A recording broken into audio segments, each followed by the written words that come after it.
बाबूराव जगताप बोलतोय. तर आपलं यूट्यूब चॅनल आहे, तुम्हाला तर माहिती असेल.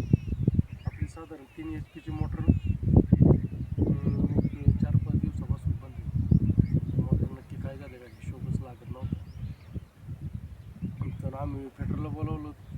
फिटर चार्ज तर घेतो पण टायमाला येतही नाही. आणि उन्हाळ्याचा दिवस असल्यामुळं पाण्याची टंचाई असल्यामुळं बोर जास्त वेळ बंद ठेवता येत नाही.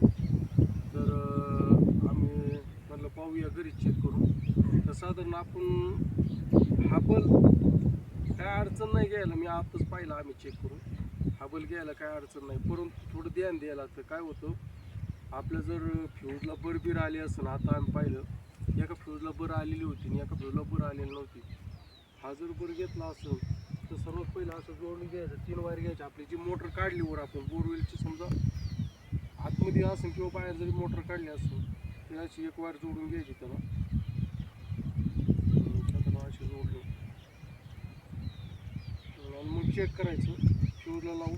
पण बल्ब माझ्या असं LED बल्ब नाही पाहिजे. सध्या आपल्याकडे साधं बल्ब नाही, तर साधं बल्ब उपलब्धच नाही राहिलं, त्यामुळे कधी साधं बल्ब नाही, आपलं LED बल्ब आहे. पण व्यवस्थित जर चेक केलं तर ह्या बल्बवर सर गेलं, हे पहा इथे गेलं की बल्ब ग्लो होतोय.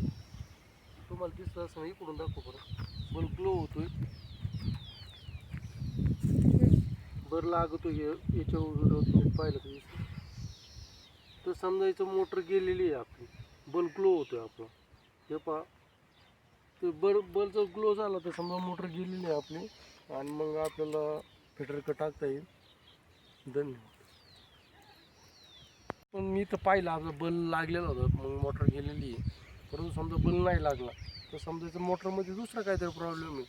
तर ध्यान द्यायचं. उगाच जास्त खर्च करत बसण्यापेक्षा आपण स्वतःच घरी चेक करून वेळही वाचतो आणि जर व्यवस्थित ध्यान दिलं तर पैसाही वाचू शकतो. आणि पुढच्या वेळेस शेतकरी मित्रांनी ही गोष्ट ध्यानात धरावं असं मी. धन्यवाद.